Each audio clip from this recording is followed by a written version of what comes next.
Hello दोस्तों, कैसे हैं आप सब? आशा करता हूँ कि आप अच्छे होंगे और अपनी पढ़ाई को निरंतर जारी रख पा रहे होंगे। स्वागत है आपका अपने यूट्यूब चैनल जीके विद गुरुजी में और इस श्रृंखला में हम कक्षा 9 राजस्थान का स्वतंत्रता आंदोलन और शौर्य परंपरा पढ़ रहे हैं।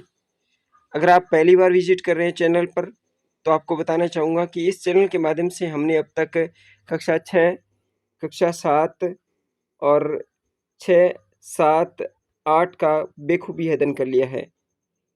प्रत्येक कक्षा का प्रत्येक जो चैप्टर बनता है इसका राजस्थान अध्ययन का हमने लाइन टू लाइन पढ़ा है, व्याख्या अनुसार पढ़ा है। तो इसी श्रृंखला में हम आज पढ़ रहे हैं कक्षा 9 का जो राजस्थान का स्वतंत्रता आंदोलन शौर्य परंपरा उसको, और इस कड़ी में हमने अब तक इसके 4 अध्याय कवर कर लिए हैं। जो महत्वपूर्ण अध्याय हैं उनके बारे में थोड़ी सी चर्चा करते हैं कि हमने अब तक क्या-क्या पढ़ा। पिछली क्लासों में हमने अध्याय नंबर 1 को कवर किया, 1857 की क्रांति। अध्याय नंबर 2 कवर किया, राजस्थान के क्रांतिकारी। बहुत ही शानदार सेशन था। इसके बाद में हमने पढ़ा अध्याय नंबर 3, राजस्थान के प्रमुख किसान आंदोलन। बहुत ही शानदार कंटेंट था और एग्जाम के अकॉर्डिंग यहाँ से प्रश्न बनते ही बनते हैं। इसके बाद हमने पढ़ा अध्याय नंबर 4, राजस्थान में जनजातीय आंदोलन, जिसमें मोतीलाल तेजावत जी और हमने इसके बाद पढ़ा था गोविंद गुरु को। और इसके बाद हमने पढ़ा अध्याय नंबर 5, राजस्थान में जन जागृति और प्रजामंडल। आज का जो हमारा बेसिक टॉपिक है वो है राजस्थान में प्रजामंडल। बहुत ही शानदार कंटेंट है और आपकी प्रतियोगी परीक्षाओं में महत्वपूर्ण भूमिका निभाने वाला है। यहाँ से प्रश्न इस टॉपिक से संबंधित प्रश्न बहुत बार एग्जाम में पूछे जाते हैं और कई बार कलाक्रम से और कई बार हम इसको सीक्वेंस वाइज प्रश्न पूछे जाते हैं। तो आज हम पढ़ेंगे अध्याय नंबर 5, राजस्थान में प्रजामंडल आंदोलन। आज का कंटेंट बहुत ही शानदार है। अगर अच्छा लगे तो लाइक कीजिएगा, शेयर कीजिएगा अपने दोस्तों के साथ में, और चैनल पे विजिट कर रहे हैं पहली बार तो चैनल को जरूर सब्सक्राइब कर लीजिएगा। तो शुरुआत करते हैं आज के कंटेंट का, राजस्थान में प्रजामंडल। चलिए शुरुआत करते हैं प्रजामंडलों की स्थापना से। आपको बताना चाहूँगा कि हमारी जो क्लास है वो थोड़ी सी यूनिक टाइप की क्लास लगेगी, क्योंकि राजस्थान में जो प्रतियोगी परीक्षाओं की तैयारी कर रहे हैं उनमें बहुत सारे यूट्यूबर हैं, बहुत सारे ऐसे गुरुजन लोग हैं, वो अपने अपने स्टाइल से पढ़ाते हैं और वो अपने कंटेंट को इस किसी प्रकार से प्रस्तुत करते हैं। लेकिन जो मेरा पढ़ाने का तरीका है वो मैं आरबीएससी मूल पाठ्य पुस्तकें हैं उनके माध्यम से जो भी कंटेंट बनता है, यानी प्रश्न जो बदलते पैटर्न के अनुसार पढ़ाने का प्रयास कर रहा हूँ और इसमें आपके सहयोग की अपेक्षा करूँगा। तो चलिए शुरुआत करते हैं प्रजामंडलों की स्थापना। और आपसे रिक्वेस्ट है चलते चलते कि आप अगर चैनल पर विजिट कर रहे हैं पहली बार तो चैनल को प्रोत्साहन के रूप में जरूर सब्सक्राइब कर लीजिएगा। आपका एक सब्सक्रिप्शन मुझे बहुत ज़्यादा मोटिव करता है इस प्रकार के नवाचार लेकर आने का। तो आपसे जुड़े रहने के लिए भी और आप हमारे साथ जुड़े रहें इसलिए आप चैनल को जरूर सब्सक्राइब करके रखिए। चलिए शुरुआत करते हैं प्रजामंडलों की स्थापना से। सर्वप्रथम प्रजामंडल की स्थापना 1931 में। अगर हम लाइन टू लाइन चीजें पढ़ते हैं तो फिर हमारी चीजें क्लियर होती जाती है और एक भी प्रश्न हमारा गलत नहीं होता। तो सर्वप्रथम राजस्थान में प्रजामंडल कहाँ स्थापित हुआ था? जयपुर में 1931 में। प्रथम प्रजामंडल की स्थापना कहाँ हुई थी? प्रश्न बनेगा सीधा ही, प्रश्न बनता ही है, और 1931 में जयपुर में। परंतु इससे राजनीति में प्रवेश 1938 में किया, ये भी बात सही थी। 1931 में बना था जमनालाल बजाज की अध्यक्षता में, लेकिन ये मृत प्राय सा रहा। मारवाड़ में प्रजामंडल की स्थापना 1934 में हुई। मारवाड़ में प्रजामंडल की स्थापना कब हुई? 1934 में। कोटा में प्रजामंडल की स्थापना 1938 में हुई। देखिए तीन चीजें क्लियर हो रही है। राजस्थान में सर्वप्रथम प्रजामंडल की स्थापना जयपुर में हुई 1931 में कपूरचंद पाटनी की अध्यक्षता में, और 1938 में फिर जमनालाल बजाज की अध्यक्षता में इसको दोबारा जीवित किया गया। मारवाड़ में प्रजामंडल की स्थापना 1934 में हुई। कोटा में प्रजामंडल की स्थापना 1938 में। 3 चीजें क्लियर। इसके बाद आगे बढ़ते हैं। इसी वर्ष उदयपुर में मेवाड़ प्रजामंडल व अलवर में इसी वर्ष, किसी वर्ष 1938 में, 1938 में ही उदयपुर में मेवाड़ प्रजामंडल बना। उदयपुर का जो प्रजामंडल था उसे मेवाड़ प्रजामंडल कहा गया 1938 में ही। अलवर में अलवर प्रजामंडल राज्य की स्थापना की गई। कब? 1938 में। देखिए 1938 में क्या बना? जयपुर का पुनर्गठन हुआ। इसके बाद में ये कोटा प्रजामंडल बना 1938 में, फिर उदयपुर प्रजामंडल बना, फिर अलवर प्रजामंडल बना। 1939 में भरतपुर प्रजामंडल की स्थापना हुई। भरतपुर प्रजामंडल की स्थापना 1939 में हुई। बूंदी में प्रजामंडल की स्थापना कोटा से 6 वर्ष बाद 1944 में हुई। देखिए कितना शानदार कंटेंट है। 1, 2, 4 लाइन से ही हमें इतना ज्यादा कंटेंट मिल रहा है। तो देखिए क्लास कितनी महत्वपूर्ण रहने वाली है। 1945 में जैसलमेर प्रजामंडल की स्थापना हुई। देखिए याद करते हैं साथ साथ में, भले हम कंटेंट थोड़ा पढ़ेंगे लेकिन इतनी बढ़िया तरीके से याद करते चलेंगे कि हमें दोबारा पढ़ने की जरूरत न पड़े और हमारा कंटेंट और हमारा जो कॉन्सेप्ट है वो भी क्लियर होता चले।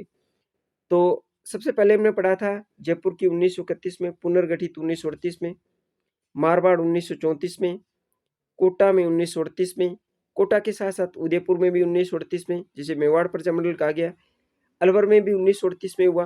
फिर इसके बाद 1939 में भरतपुर प्रजामंडल में, इसके बाद बूंदी में 1944 में, बूंदी में 1944 में, और 1945 में जैसलमेर प्रजामंडल की स्थापना हुई। 1933 में सिरोही लोक परिषद की स्थापना हुई। देखिए सिरोही लोक परिषद की स्थापना कब हुई? 1933 में, मुंबई में की गई थी। सिरोही लोक परिषद की स्थापना कब की गई? 1933 में की गई। कहाँ की गई? मुंबई में, जिसे आजकल मुंबई कहते हैं। बीकानेर में लोक परिषद की स्थापना 1936 में हुई। देखिए थोड़ा सा कंटेंट है, इतना कंटेंट तो है, और इसमें से प्रश्न कितने बन रहे हैं पता है आपको? आप अपने आंखों से देख पा रहे होंगे। सिरोही प्रजामंडल की स्थापना कब हुई? सिरोही लोक परिषद की स्थापना 1933 में मुंबई में हुई। बीकानेर में लोक परिषद की स्थापना 1936 में हुई। तो प्रजामंडल की जो भूमिका थी वो हमने पढ़ ली। इसके बाद में सबसे पहले पढ़ते हैं जोधपुर में जन आंदोलन कब हुआ? राजस्थान का जन आंदोलन सर्वप्रथम जोधपुर से प्रारंभ हुआ। जनवरी 1938 में नेताजी सुभाष चंद्र बोस जोधपुर आए और उन्होंने लोगों से त्याग और बलिदान के लिए सदैव तत्पर रहने के लिए आह्वान किया।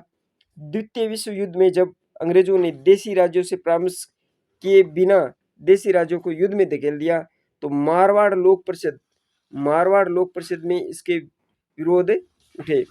जब ब्रिटिश प्रांतों में कांग्रेस प्रजा मंत्रिमंडलों ने अपना रोष बताते हुए पद से त्यागपत्र दिया, तो जोधपुर के जयनारायण व्यास ने भी सलाहकार परिषद से इस्तीफा दे दिया। इस कारण सरकार ने 29 मार्च 1940 को लोक परिषद को गैर कानूनी घोषित कर दिया। सरकार ने कब किया? सरकार ने 29 मार्च 1940 को लोक परिषद को गैर कानूनी घोषित कर दिया और अनेक नेताओं को जेल भेज दिया। छात्रों ने इस आंदोलन में सक्रिय भाग लिया।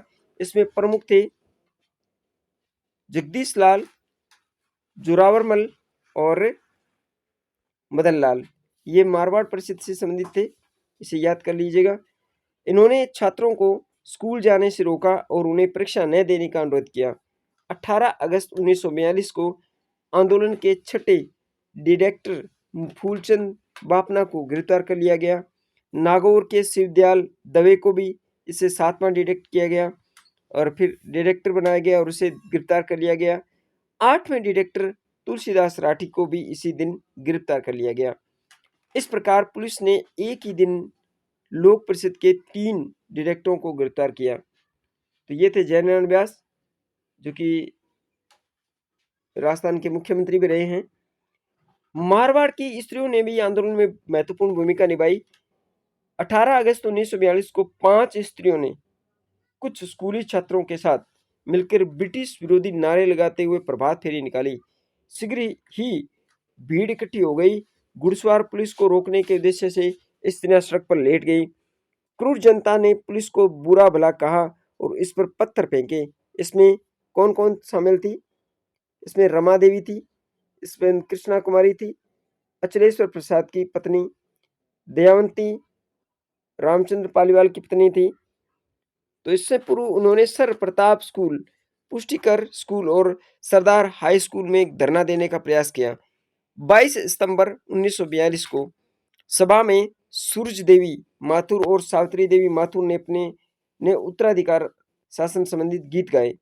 आर्य समाज कन्या पाठशाला की प्रधानाध्यापिका ने भी इस सभा में एक जोशीला भाषण दिया। बाद में सार्वजनिक मांग पर 1944 में जोधपुर राज्य व्यवस्थापिका सभा की स्थापना हुई। प्रश्न बन सकता है, जोधपुर राज्य व्यवस्थापिका सभा की स्थापना कब की गई थी? 1944 में। किसकी सार्वजनिक मांग पर? 1944 में जोधपुर राज्य व्यवस्थापिका सभा की स्थापना की गई। प्रश्न बनेगा, जोधपुर राज्य व्यवस्थापिका संस्था की स्थापना कब की गई थी? 1944 में। लेकिन राष्ट्रवादी इससे संतुष्ट नहीं हुए और अक्टूबर 1946 को डाबड़ा कांड हुआ। देखिए, डाबड़ा कांड कब हुआ? अक्टूबर 1946 को, जिसमें डीडवाना के जागीरदारों ने अपने सामंती सहयोगियों के द्वारा लोक परिषद के कार्यकर्ताओं पर अमानवीय अत्याचार किए। यद्यपि राष्ट्रीय समाचार पत्रों में इस कृत्य की तीव्र भर्त्सना की गई, परंतु जोधपुर महाराजा ने इसकी कोई परवाह नहीं की। जून 1947 में जोधपुर के महाराजा उमेद सिंह का देहांत हो गया और उसके पुत्र हुणमत सिंह को गद्दीसीन किया गया। नए राजा ने प्रधानमंत्री वेंकटाचार्य को हटाकर और अपने जागीर द्वारा रिश्तेदारों को मंत्रिमंडल बना दिया गया। 28 फरवरी 1948 को भारत सरकार ने वीपी मेनन को जोधपुर भेजा और उसके समझाने पर राजा ने वास्तु स्थिति को समझा। 1948 ईस्वी में जयनारायण व्यास के मंत्रिमंडल का निर्माण हुआ और मार्च 1949 में जोधपुर वैध राजस्थान में विलीन हो गया। वैध राजस्थान में जोधपुर को कब शामिल किया गया था? याद रखना, मार्च 1949 को। ये प्रश्न बन सकता है कि जोधपुर को वैध राजस्थान में कब शामिल किया गया? तो मार्च 1949 को, याद रख लेना। अब पढ़ते हैं बीकानेर में जन आंदोलन। बीकानेर में जो प्रजामंडल आता, इसे प्रजामंडल भी कहते हैं, इसे जन आंदोलन भी कहते हैं। बीकानेर में महाराजा गंगा सिंह एक प्रगतिशील शासक थे और उन्होंने अपनी योग्यता से अंतर्राष्ट्रीय ख्याति प्राप्त कर ली थी।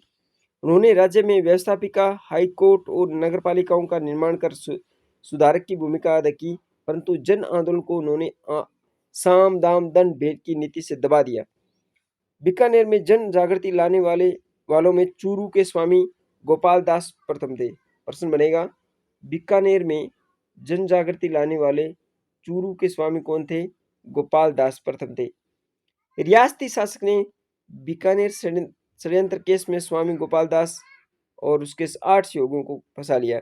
रियासती शासन ने क्या किया? बीकानेर षड्यंत्र किस किस दरमियान लगा था? यह प्रश्न बन सकता है, आया भी बहुत है। बीकानेर षड्यंत्र केस किस पर लगा था? स्वामी गोपाल दास पर। जेल में अनेक यातनाएं दी गई। मगाराम बेद ने राजा के आतंक के कारण कलकत्ता जाकर बीकानेर प्रजामंडल की स्थापना की। देखिए कितना शानदार कंटेंट है। प्रश्न बनेगा कि बीकानेर प्रजामंडल की स्थापना कहाँ हुई थी? कलकत्ता में हुई थी। ठीक है, किसने की थी? मगाराम बेद ने। 1943 में गंगा सिंह की मृत्यु हो गई। 1943 की बात। उसके बाद शार्दुल सिंह राजा बने। पिता की तरह पुत्र ने भी दमन चक्र चालू रखा, परंतु 1947 के बाद राजा बदलते समय को पहचान गए और 1947 में बीकानेर एक्ट पास कर द्वितीय सदनीय व्यवस्थापिका राज्यसभा और धारासभा की स्थापना की गई।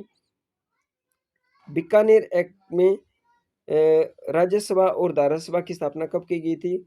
1947 में। इसके अतिरिक्त लोक सेवा आयोग व हाई कोर्ट का भी गठन किया गया।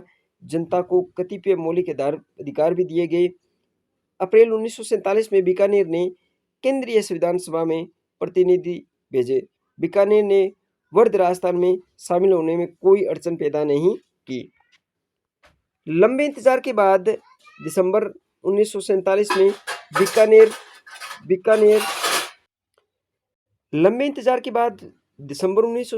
में बीकानेर संविधान अधिनियम जनता के लिए प्रकाशित किया गया। कहने के तो उसके अनुसार शासक के संरक्षण में कार्य करते हुए जनता के प्रति एक उत्तरदायी सरकार बनाई जा रही थी, परंतु व्यापक मताधिकार पर आधारित 2 सदनों वाली व्यवस्थापिका अस्तित्व में आई। कुछ बातों को छोड़कर समस्त शासन एक परिषद को सौंप दिया गया, जो व्यवस्थापिका के प्रति उत्तरदायी थी। शासक ने यह भी घोषणा कर दी कि 2 वर्षों के भीतर ही उनके संरक्षण में एक पूर्ण उत्तरदायी सरकार बनाई जाएगी। जनवरी 1948 में महाराजा ने सभी राजनीतिक बंदियों को रिहा कर दिया। प्रजा परिषद के कार्यकर्ताओं ने एक सभा में घोषणा की कि नया संविधान स्वीकार करने योग्य नहीं है। 2 फरवरी 1948 को यह घोषणा की गई कि अप्रैल 1948 तक उत्तरदायी सरकार अस्तित्व में रहेगी। 18 मार्च 1948 को सादुल सिंह ने मंत्रिमंडल के स्थान पर एक मिला-जुला अंतरिम मंत्रिमंडल बनाने की घोषणा की, जिसका कार्य राज्य में दैनिक शासन को जारी रखना था। यह मिला-जुला मंत्रिमंडल अधिक दिनों तक कार्य नहीं कर सका। प्रजामंडल चुनाव कराने के पक्ष में नहीं थे। सामंती प्रतिनिधियों के साथ मिलकर जनप्रतिनिधियों के लिए सरकार चलाना संभव नहीं था। प्रजामंडल के सदस्यों ने मंत्रिमंडल से इस्तीफा दे दिया। विवश होकर महाराजा ने मंत्रिमंडल भंग कर दिया। केंद्र के दबाव के फलस्वरूप उसे प्रस्तावित चुनाव भी रद्द करने पड़े। इसी बीच कैबिनेट योजना के अंतर्गत अंतरिम सरकार बनी और संविधान निर्मात्री सभा का कार्य आरंभ हुआ।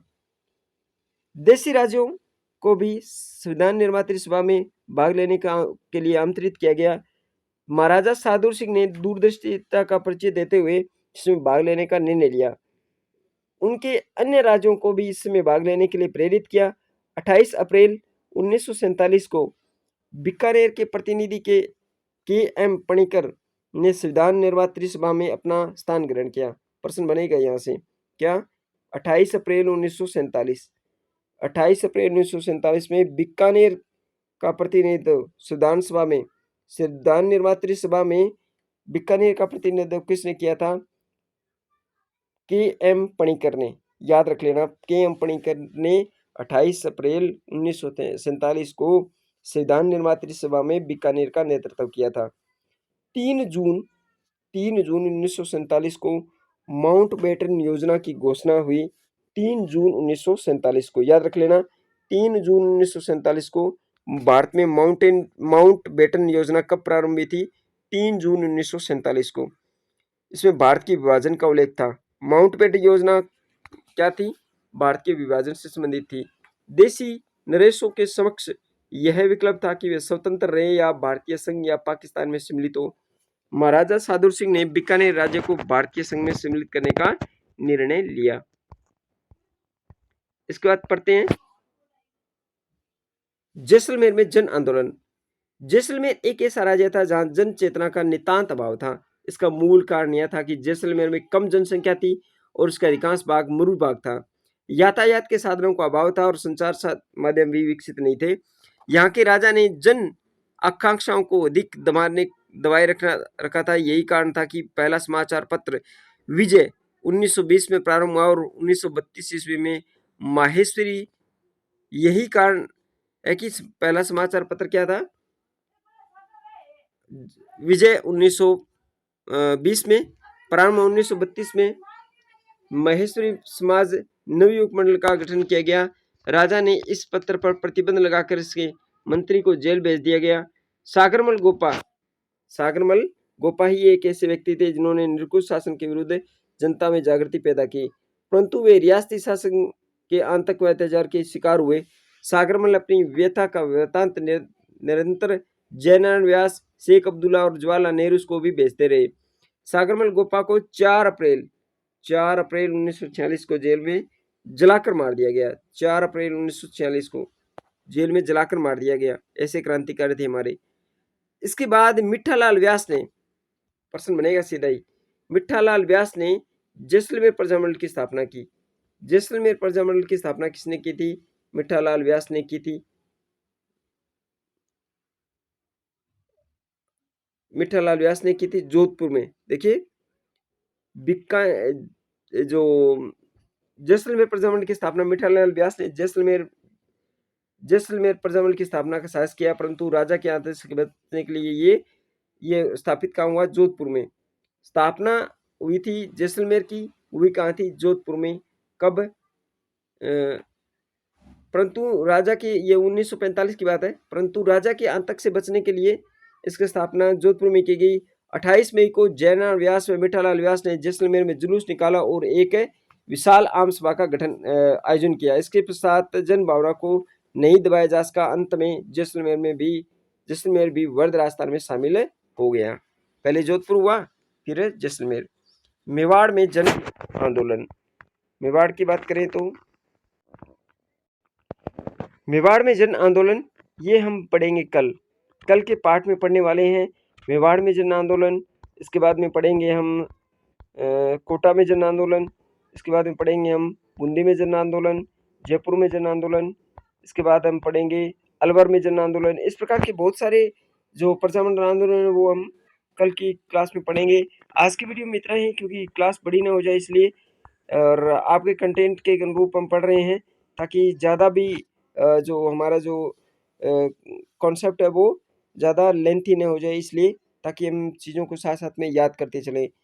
और आपसे प्रतिक्रिया चाहेंगे कमेंट सेक्शन के माध्यम से। मिलते हैं नेक्स्ट वीडियो में एक नई ऊर्जा के साथ में, और आप निरंतर इसी प्रयास के साथ में पढ़ते रहिए, बढ़ते रहिए। और अगर आप विजिट कर रहे हैं चैनल पर पहली बार, तो आपसे रिक्वेस्ट रहेगी कि चैनल को जरूर सब्सक्राइब करके जाइए। आज के वीडियो में इतना ही, मिलते हैं कल मेवाड़ प्रजामंडल के साथ। तब तक के लिए धन्यवाद। जय हिंद।